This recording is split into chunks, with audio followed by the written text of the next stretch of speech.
Ok les gars, il est 3h du mat en léger, donc ça banal vous connaissez, et on est sur un gros mois. On est sur un mois à combien? On est sur un mois à 3007, voilà. Donc ça c'est le topo. Pour bien commencer la vidéo, vous savez l'heure à laquelle je la tourne comme d'habitude, comme ça personne n'est dépaysé. Hop, la nuit, me parlez même pas de soleil, et le compte en banque, comme ça les bases sont carrées. Pour ce qui est de maintenant, du coup, qu'est-ce que je branle à 3h du mat en train de sortir ma caméra? J'ai beaucoup taffé, j'ai enchaîné presque 2 nuits blanches ces derniers jours, et du coup j'ai beaucoup skippé la salle, et du coup là c'est le moment d'aller à la salle. Je pense pas que je vais vous refilmer la salle comme la dernière fois, simplement notamment parce que je suis tout seul, et la dernière fois il y avait Félix pour me filmer, du coup forcément ça aide. Là j'ai pas de trépied frérot, il y a que mon bras. Ok bref, donc sur les 3700 que vous voyez ici sûrement en rivière, je suis désolé. Pourquoi? Déjà c'est pas le revenu mensuel, c'est mon compte principal, enfin c'est mon solde actuel. En fait simplement je réinvestis tout, tout. Donc là vous voyez 3700, mais ça doit être à peu près 3200 ce mois-ci. Et ensuite j'ai réinvesti quasiment toujours 3000 euros tous les mois. D'ailleurs je sais pas si vous avez vu par rapport à ça, parce qu'il y en a aussi qui me demandaient ouais sur quoi j'investis, et ça m'a fait rire parce qu'il y a beaucoup de gens qui pensaient que j'investissais sur le livret A ou des trucs comme ça. Et au même moment où je voyais des gens qui pensaient que j'investissais sur le livret A, il y a eu une annonce sur le return du livret A, et je crois qu'il est passé vraiment à genre même pas 2%. Donc là, il y a quasiment tous les Français, parce qu'en fait les Français c'est drôle, c'est un pays qui ne sait pas investir. Genre personne ne sait comment investir, il n'y a pas du tout cette culture, alors que dans d'autres pays beaucoup plus libéraux, t'as vraiment beaucoup plus cette culture de l'investissement soi-même et de pas forcément se faire épauler par exemple. Ou même si t'es épaulé par l'État, bah l'équivalent du livret A, je sais pas, rentre des États-Unis, il est à beaucoup plus que 2%. Genre là vraiment le fait que la France ait un livret A qui a un taux d'intérêt à 2%, je sais pas si vous vous rendez compte, mais c'est vraiment genre une méga dinguerie. Genre vraiment ça indique parfaitement la situation économique de la France, et il y a vraiment beaucoup d'entrepreneurs que je suis ou même autour de moi qui sont en train de se déporter complètement de la France. C'est-à-dire que tous leurs business qui sont liés de près ou de loin à la France, ils sont vraiment tous en train de les déporter. Je sais pas moi par exemple si ok, exemple tout con, un truc qui est très dur à faire.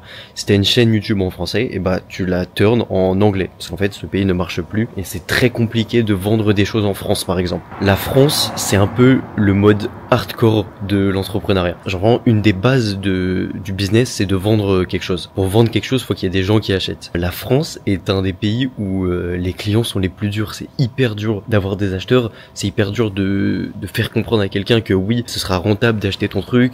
C'est un pays qui genre tu vois, en France c'est cette culture de putain ça me casse les couilles de sortir la carte, putain j'ai pas d'argent, comment ça je donne de l'argent à quelqu'un d'autre, etc. Ça peut vous paraître fou, mais c'est propre à la France, c'est une culture française. Ou aux États-Unis par exemple, les gens sont beaucoup plus contents de sortir leur carte bleue et d'acheter des choses. Ils sont beaucoup plus contents. Et je dis pas que tout le monde est milliardaire là-bas, je dis pas que tout est parfait, mais en tout cas, par exemple sur l'aspect formation en France, c'est très dur de faire comprendre à quelqu'un qu'une formation ça va lui donner de la valeur, que oui il va en avoir pour son argent, alors qu'aux États-Unis t'as des gens ils sont même juste contents de soutenir la personne qui suivent. Genre ils ont compris que par exemple faire des vidéos comme ça, le divertissement, c'est pas gratuit, ça vaut de la valeur de divertir les gens dans un monde où justement on essaie un peu d'oublier nos problèmes, de s'instruire même gratuitement comme ça en ligne. Moi je donne un peu de valeur, je suis dans cette niche, mais tu vois t'as plein de niches, t'as la niche divertissement, t'as la niche business, bah même un gars qui te donne pas forcément de valeur, un gars qui te divertit juste, ça a de la valeur en fait. C'est du travail de divertir, et moi personnellement oui je suis prêt à payer pour me divertir, je suis prêt à payer l'abonnement Netflix, je suis prêt. Même si, je sais pas, les youtubeurs français, maintenant il fallait payer 10 euros par mois, genre YouTube Premium ça devenait obligé, bah je paierais. C'est logique de payer pour du divertissement. Mais comme on est en France, on a beaucoup qui ne partagent pas cette vision par rapport à l'argent, de payer, que c'est pas mal. Non, c'est normal de payer pour un service, c'est sain. D'avoir des relations business autour de l'argent, c'est sain. Ça met des bases, c'est des choses très claires. Et ça, c'est une mentalité qui n'est pas du tout adoptée en France, contrairement aux États-Unis. Et ça fait que l'entrepreneuriat en France, c'est vraiment le mode hardcore. Bref. Pour revenir au livret A, tous ceux qui ont des livrets A, et je sais que vous serez nombreux parce que c'est la base en France, la majorité des gens que je connaisse qui investissent, bah c'est sur un livret A. Quand il était encore à 4%, vas-y, je leur disais gentiment que il faut vite pas les mettre là, mais on va dire que ça pouvait aller. Les gars, là, quand c'est à 2%, ça n'a vraiment mais plus aucun sens. Même, je crois que c'est 1,8 ou un truc comme ça. Pourquoi vous ne gagnez pas 2%? Il y a ce qu'on appelle l'inflation, ok? Normalement, vous connaissez tout ça, mais chaque pays, chaque monnaie est victime, entre guillemets. C'est pas, en vrai, c'est pas négatif. C'est vu très souvent négativement qu'il y ait de l'inflation, mais en vrai, c'est juste un cours économique, on va dire. Il y a de l'inflation, et cette inflation, je pense qu'elle équivaut, je dis des chiffres un peu à la volée, c'est un peu chiant, mais je crois que c'est à peu près 7% par an. Sauf que du coup, si tu mets les deux chiffres en comparaison, t'as un livret A qui te donne un taux d'intérêt de 2%, mais il y a 7% d'inflation par an. Et du coup, il faut que tu fasses plus de 7% de taux d'intérêt pour rien que contrer l'inflation, tu vois. Et l'inflation, c'est vraiment un vrai truc. On s'en rend pas compte sur une petite échelle, en termes annuels, par exemple, on s'en rend pas compte. Donc, en termes de jours, on s'en rend pas du tout compte. En semaine, on s'en rend pas compte. En mois, on s'en rend pas compte. Et même en année, on s'en rend difficilement compte. Par contre, si tu dézoomes sur plusieurs années, des dizaines d'années, etc., oui, tu te rends compte, quand t'avais 1 million d'euros en 1980, t'étais beaucoup plus riche qu'avoir 1 million d'euros en 2025. 1 million d'euros en 2025, c'est peanuts à côté de 1 million d'euros en 1980 ou même pire en 1950. Donc voilà, quand vous mettez vos sous sur un livret A, c'est mieux que de rien faire et de les laisser dormir à la banque. Genre, laisser dormir à la banque, c'est l'étape 1 du jeu. Genre, c'est même pas l'étape 1, genre t'as même pas lancé le jeu. T'as même pas lancé, t'as juste ton argent, il dort. Ensuite, tu fais l'étape 1, c'est tu mets sur un livret A. Donc c'est un peu mieux que de rien faire, c'est sûr, mais tu perds de l'argent. Concrètement, tu comptes même pas l'inflation, tu prends 2% par an. Si on parle en milliers d'euros ou en dizaines de milliers d'euros, ça se ressent même pas. 2% de 10 000 euros, c'est rien du tout. Si tu mets des millions, bon, c'est sûr que c'est un actif qui est très sécure, sauf si la France fait faillite, tu ne perdras pas ton argent. Et la France n'est pas prête de faire faillite. Je parlais d'une crise économique la dernière fois, mais on n'est pas encore proche de la faillite, ça c'est encore un autre stade. Et ensuite, il y a quoi? Il y a ce qu'on appelle des intérêts composés.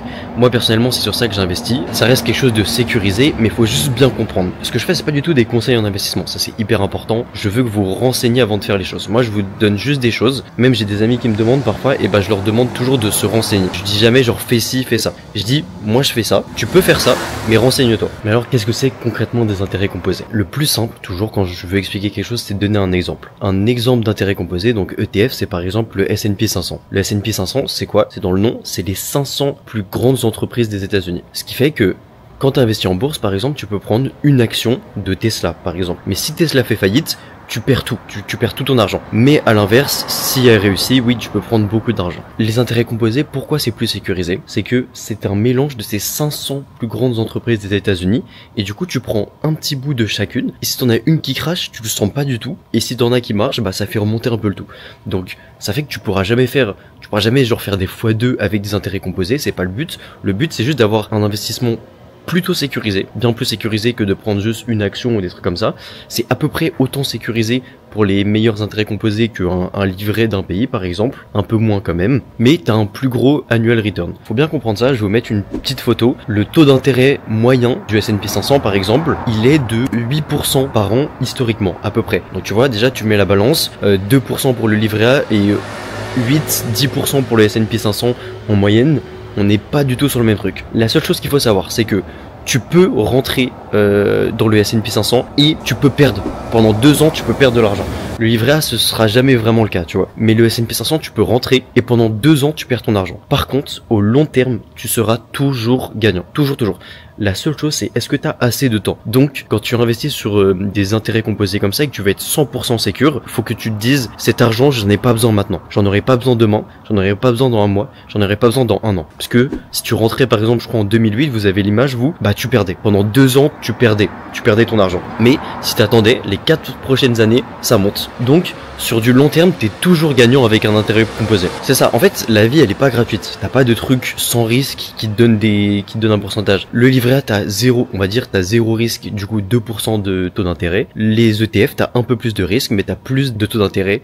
Et comment tu peux faire tomber ces risques à zéro? En faisant en sorte que c'est de l'argent dont tu n'as pas besoin. C'est de l'argent qui n'est pas vital, c'est de l'argent que tu n'auras pas besoin de sortir dans les 2-3 prochaines années, on va dire. Pendant 2-3 ans, faut que tu te dises, ok, j'aurai pas à sortir cet argent. Voilà, donc ça, c'est à peu près, moi personnellement, je mets beaucoup sur les intérêts composés. Et des fois, quand je fais un peu des conneries, mais ça, je vais même pas vous en parler, je mets sur des cryptos. Et je dis conneries parce que c'est des cryptos, tu vois, c'est pas aussi sérieux que les intérêts composés. Mais en réalité, je suis en bénéfice sur mes cryptos, donc c'est pas une dinguerie. Mais en gros, moi j'ai mis pas mal quand même sur le BTC et le Solana. Mais bon, ça j'en parlerai pas, c'est pas du tout aussi sécurisé. Et autant, tu vois, genre, je vous ai prévenu que c'était pas un conseil financier, mais en vrai, si vous suivez sur les ETF comme le S&P, le Nasdaq et tout, ça me fera pas mal à la conscience parce que vous gagnerez de l'argent en fait. Je vous dis de pas investir sur ça, mais je le sais. Par contre les cryptos, je sais qu'il y aura beaucoup trop de perdants, donc ça j'en parlerai même pas, tu vois. Je viens de citer le Nasdaq. Le Nasdaq c'est un autre ETF. Donc par exemple si vous êtes un peu plus tech, donc voilà, il y a le S&P, c'est les 500 plus grandes entreprises des États-Unis. En France t'as genre par exemple le CAC 40, c'est les 40 plus grandes entreprises françaises. Le Nasdaq c'est quoi? C'est les 100, je crois, 100 plus grandes entreprises tech du monde, parce que je crois qu'il y a Nvidia, donc c'est pas que des États-Unis, et c'est les 100 plus grandes entreprises tech, tu vois. Si toi tu veux plus miser sur la tech, tu peux cibler un peu des ETF, t'as des ETF un peu plus précis. Et donc voilà, ça permet vraiment de répartir les risques vu qu'il y a plusieurs intérêts composés, et ça c'est vraiment très intéressant. Voilà, donc ça c'était pour mes un peu plus de 3000 € ce mois-ci avec mes business en ligne. Du coup c'est pas une dinguerie honnêtement, je suis tellement loin de mes objectifs, et c'est pour ça aussi que je fais ce genre de vidéo. C'est pas du tout pour dire j'ai fini le jeu, regardez, c'est pas impressionnant ce que je vous montre. J'espère que vous en êtes conscient. En tout cas moi j'en suis conscient, c'est pas du tout impressionnant. Le but c'est de documenter ça et d'aller le plus vite possible aux 10 000 € par mois. Là j'ai lancé le plan 10 000 € par mois en fait, même pour être honnête, qui va me faire skip des étapes assez chiantes, mais du coup c'est un plan un peu long terme sur plusieurs mois. C'est pas non plus le long terme en plusieurs années, mais en gros c'est un plan sur 3 mois on va dire, 5 mois maximum, et je suis quasi sûr, honnêtement, là je peux vous regarder droit dans les yeux et vous dire que je suis quasi sûr qu'à la fin je serai à 10 000 € par mois. Le but c'est vraiment ça, c'est qu'avec ces business en ligne j'atteigne plus de 10 000 € par mois et que comme ça je puisse m'expatrier, j'ai une liberté géographique à 100%. Donc voilà, avec 3 000 € par mois je m'en bats les couilles, c'est pour ça que j'ai réinvesti tout, tu vois. Genre c'est tellement peu que j'ai même pas envie de dépenser, tu vois. Les dépenses que je veux faire, elles sont beaucoup plus élevées, elles demandent beaucoup plus d'argent, donc évidemment je dépense un petit peu s'il y a besoin, je dépense vu que ça reste quand même confortable. Mais 3 000 € par mois, en fait, c'est tellement peu que j'ai même pas envie de dépenser, tu vois. C'est pas assez. Quand j'aurai 10 000 € par mois, là ouais, je pourrais commencer à faire des dépenses que j'ai en tête là, qui demandent beaucoup d'argent et qui sont pas possibles de faire avec 3 000 € par mois. Donc c'est pour ça que, tu vois, je garde même pas, je pourrais dépenser, mais en fait j'ai même pas besoin de cet argent, du coup je l'investis direct dès qu'il rentre dans mon compte. Voilà, donc ça c'était pour la partie revenus ce mois-ci, sachant que on est bien à la fin du mois, on est le 30 juillet, voilà, donc il n'y a pas de je suis à 3007 mais les gars c'est que le 16 du mois, non, il n'y a pas de ça, honnêtement on est à la fin du mois, donc voilà, j'irai pas plus loin. Du coup c'est toujours pareil, hein, c'est la vente de formation, etc. Je m'en cache pas, c'est peut-être mal vu en France, mais en tout cas je m'en cache pas parce que je sais que je suis fier de ce que je délivre et il y a des bons résultats, c'est du 100% gagnant-gagnant, et ça m'a fait bien rire aussi. La dernière fois quand j'ai parlé de ça, les gens ils m'ont dit mais pourquoi tu vendrais une méthode pour faire 3 000 € par mois? C'est de l'arnaque. Les gars, quand on me dit ça, mais putain, mais je suis en mode mais attends, mais il y a des gens qui pensent ça vraiment? Ça c'est le stade 1 de la compréhension du business. C'est pas possible de me dire ça sérieusement. Genre le gars me dit si t'as trouvé comment faire 3 000 € par mois, pourquoi tu le vends? C'est une arnaque, ça veut dire que c'est faux, on peut pas faire 3 000 € par mois. Mais les gars, je vous jure, j'ai même pas pris le temps de leur répondre, mais du coup je vais vous répondre là. C'est simple, peut-être que j'ai trouvé une méthode pour faire 3 000 € par mois, ce qui est le cas. J'ai trouvé une méthode en achat-revente pour faire 3 000 € par mois, mais en vendant cette méthode, je fais plus de 3 000 € par mois. J'ai trouvé une méthode pour faire 3 000 € par mois, pas plus. J'ai pas réussi à faire 10 000 € par mois avec cette méthode, tu vois. Mais en vendant à plein de gens cette méthode, je peux faire plus de 3 000 € par mois. Et surtout sur un marché aussi peu saturé, où ça n'a aucun impact que je me crée de la concurrence entre guillemets. Je ne gâche pas les choses. Un marché, c'est beaucoup plus grand que ce que les gens imaginent. Les gens ils imaginent que quand on réussit une boutique dropshipping, on peut pas faire de formation dessus. Les gars, le marché mondial, le nombre de gens qui tu peux vendre, l'achat-revente, c'est un énorme marché. Le Bon Coin, c'est le premier site, le site le plus visité en France. C'est des énormes marchés, je me crée même pas de concurrence. Donc voilà, ça c'est un point quand même que je voulais aborder. J'ai trouvé une méthode pour faire 3 000 € par mois, mais en vendant cette méthode à plein de gens, comment eux aussi peuvent, chacun peut faire 3 000 € par mois, moi, en pouvant dupliquer ça, je peux faire plus de 3 000 € par mois. Et en plus, c'est un marché pas saturé, donc je peux vendre ça à plein de gens, il n'y a pas de vrai plafond, tu vois. C'est un marché pas, genre par exemple, l'achat-revente de vêtements sur Vinted, oui, c'est un marché là qui a atteint un stade de saturation, mais déjà avant d'atteindre ce stade, je peux vous dire qu'il y a des formations qui sont parties, il y a plein de gens qui sont arrivés, etc. Donc déjà, tu vois, il y avait déjà beaucoup de marge, c'était vraiment un gros truc. Mais oui, là, ça a atteint un stade de saturation de ouf, tout le monde en a entendu parler, même nos parents, ils ont vu des reportages sur M6 sur des gamins là, je sais pas, Virgile ou je sais pas quoi, des gamins qui faisaient de l'achat-revente de vêtements, tu vois, sur Vinted. Là, c'est un vrai stade de saturation. Moi, je suis littéralement le seul à en parler en France. C'est pas du tout un truc qui est saturé. Genre, il y a vraiment beaucoup de place encore. Dans l'actu, il y a eu un truc assez drôle aussi. Ça commence à faire quelques semaines, je crois. Mais il y a eu la fête de Bayonne. Est-ce que vous voyez ce que c'est la fête de Bayonne? Moi, personnellement, je suis jamais allé et je pense pas que vous me verrez dans un endroit comme ça de sitôt. Pourquoi? J'ai vu des vidéos qui m'ont fait pas mal rire. J'en ris a posteriori, mais si j'étais a priori, j'en rigolerais pas du tout. Mais là, on est a posteriori, on est etc. Je suis loin de tout ça, je peux en rire. Je vais vous mettre cette première vidéo là.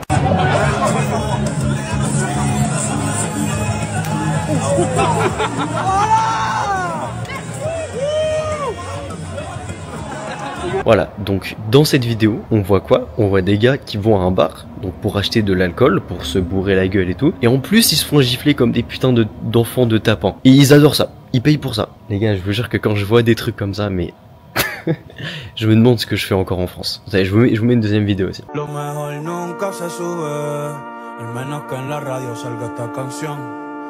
On se retrouve avec quoi? On se retrouve avec un taureau dans les rues comme ça. Les gens, ils ont leur verre d'alcool, ils sont complètement bourrés et ils se font foncer dessus par un taureau. À la limite, si vous étiez pas des putains de fils de pute bourrés et que vous aviez 100% de vos capacités de cerveau et que vous étiez chaud, vas-y, ça peut être drôle. Mais là, vous êtes juste bourré, on vous balance un taureau dessus et vous kiffez ça. Ça se retrouve avec quoi? La meuf se fait littéralement empaler. Et en plus, j'ai l'impression que c'est dans la partie intime. La vidéo, elle est dégueulasse.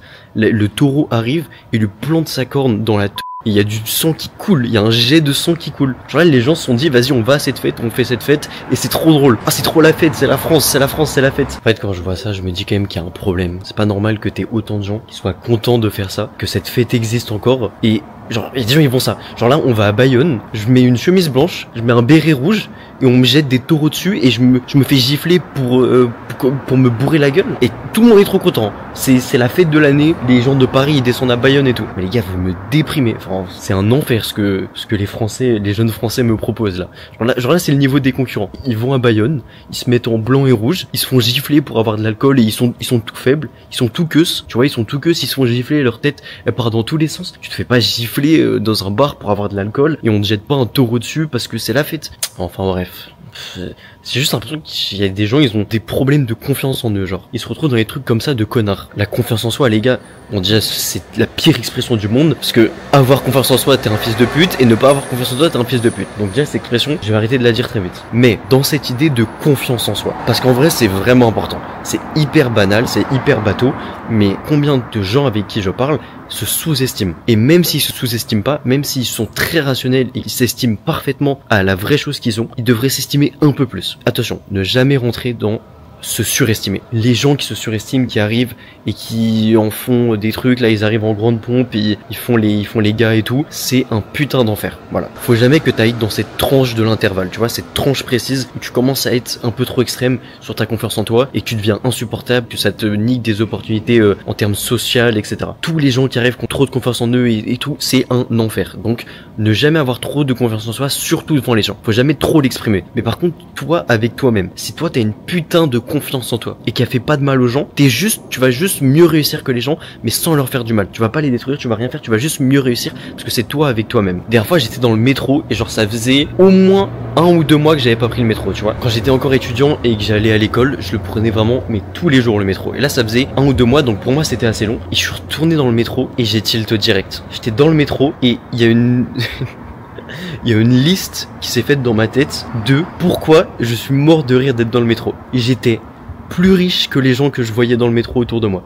J'étais plus intelligent, j'étais plus beau, j'étais plus jeune et j'étais plus grand. J'avais tout ça, tous ces trucs qui allaient dans ma tête et du coup ça fait que forcément j'étais en mode mais putain mais qu'est-ce que je fous dans le métro. Et du coup conclusion, je mérite d'être dans le métro parce que je fais pas 10 000 euros par mois, donc je mérite d'être dans le métro. Faut toujours rester réaliste, je mérite d'être dans ce putain de métro, je fais pas 10 000 euros par mois, mais conséquence, je vais vite sortir de cette situation et je vais vite aller aux 10 000 euros par mois parce que je n'ai rien à faire dans cette situation. Oui, factuellement, je suis encore dans cette situation, aux yeux de tout le monde je suis dans cette situation, donc je me la raconterai pas. Mais par contre je sais que je vais changer d'intervalle, je sais que je vais passer de 3 000 euros par mois à 10 000 euros par mois. Parce que c'est évident. Parce que quand je vais dans le métro, j'ai une liste qui se fait dans ma tête de pourquoi je mérite pas d'être là. Je leur dis pas ah tu pues la merde, je suis meilleur que toi. Donc je fais pas de mal aux gens. Donc on s'en bat les couilles, tu vois. Si ça reste dans ta tête et que tu deviens pas un énorme fils de pute, je ne fais aucun mal à ces gens. Par contre, oui je le pense et oui je vais changer d'intervalle et oui je vais atteindre 10 000 euros par mois et oui je vais à la salle maintenant. Allez, ciao.